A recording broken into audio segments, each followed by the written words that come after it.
रैभ्य सनत कुमार संवाद। पृथ्वी ने पूछा, भगवान, मुनिवर रैभ्य ने राजा वसु के सिद्धि प्राप्त होने की बात को सुनकर क्या किया? इस विषय में मुझे बड़ा कौतूहल हो रहा है। आप उसे शांत करने की कृपा करें। भगवान वराह ने कहा, पृथ्वी, तपोधन रैभ्य मुनि ने जब राजा वसु के सिद्धि प्राप्त होने की बात सुनी तो वे पवित्र तीर्थ गया जा पहुंचे। वहां जाकर उन्होंने भक्ति पूर्वक पितरों के लिए पिंडदान किया। इस प्रकार पितरों को तृप्त करके उन्होंने अत्यंत कठिन तपस्या आरंभ कर दी।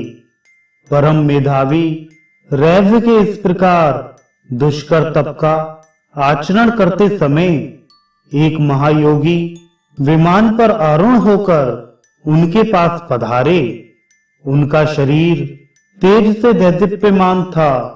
उन महायोगी का वह परम उज्जवल विमान सूर्य के समान उद्भासित हो रहा था। तरस रेणु के समान सूक्ष्म उस विमान पर विराजमान वह तेजोमय पुरुष भी आकार में परमाणु के तुल्य प्रतीत होता था। उस तेजोमय पुरुष ने कहा, सुव्रत, तुम किस प्रयोजन से इतनी कठिन तपस्या कर रहे हो?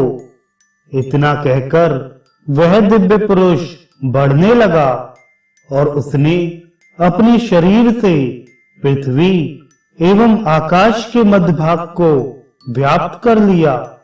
सूर्य के समान दैदीप्यमान उसके विमान ने भी संपूर्ण भूगोल और खगोल को एवं साथ ही साथ विष्णु लोक को भी व्याप्त कर लिया। तब रैभ्य ने अत्यंत आश्चर्ययुक्त होकर उस योगी से पूछा, योगीश्वर, आप कौन हैं? मुझे बताने की कृपा करें। उस तेजोमय पुरुष ने कहा, रैभ्य, मैं ब्रह्मा जी का मानस पुत्र सनत कुमार हूं। रुद्र मेरे ज्येष्ठ भ्राता हैं। मेरा जनलोक में निवास है। तपोधन, तुम्हारे पास प्रेम के वशीभूत होकर मैं आया हूं। वत्स, तुमने ब्रह्मा जी की सृष्टि का विस्तार किया है। तुम धन्य हो।